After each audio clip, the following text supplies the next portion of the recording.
Can I say today's meeting here in Luxembourg has been really useful. What's very clear from the meeting today is that EU unity is extremely strong. And as I said on the way in, people underestimate EU unity time and time again.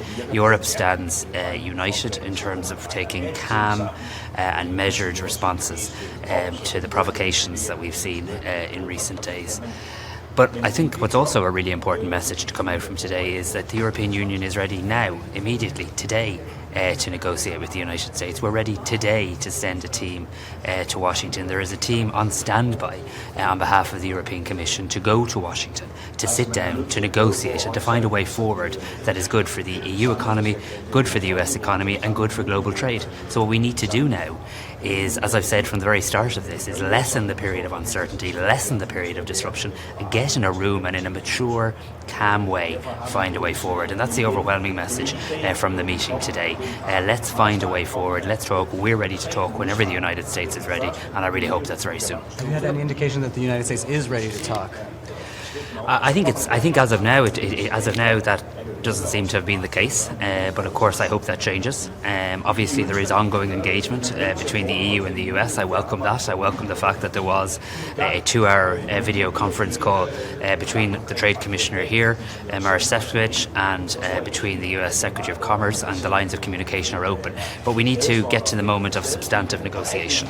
And what we know at the moment is uncertainty is really bad. Uncertainty is causing all of this turbulence in the global markets, and global markets aren't some sort of abstract concept. They're things that will have a direct effect on jobs, investment and growth. We need to minimise the period of uncertainty and get to the moment that is inevitable ultimately, where people actually sit down around a table and negotiate a way forward. On something you mentioned earlier, that the government would keep under review the issue of potentially supporting most affected industries. What's your thinking on that? Could that include wage supports, or what manner would that support? Yeah, I really don't think we're at that moment yet. Truthfully and objectively, we're monitoring all of these things very closely. At the moment, you've got to remember the overwhelming majority of Irish exports to the United States are in the pharma space. So far, we haven't seen tariffs on pharma. We've got to continue to work and engage in relation to that. We'll see later today, this evening, the list of products on the response list from the European Union, not in relation to last week's announcement, but in relation to steel and aluminium. And again, we've got to look through that too. So it is too early to say.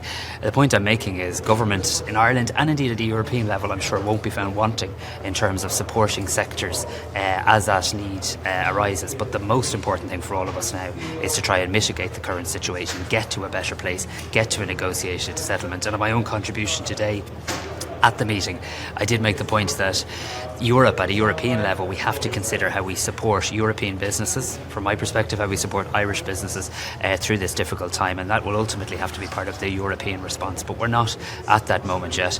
If I can also say, there was a particular focus today at the meeting on controlling what we can control. A real view that we've got to speed up free trade agreements. We've got to make sure that the ones we have in place are working, are fit for purpose.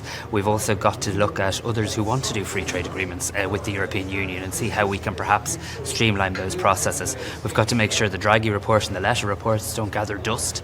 We've got to complete our own single market, and we really have to look at that market diversification strategy as well. So Europe isn't powerless here. The European Union is a market of over 460 million consumers. There's great strength in that, and as well as trying to work and negotiate a way forward with the United States, we also have to look at what is within our own control too. Okay, Sarah, and we have to go.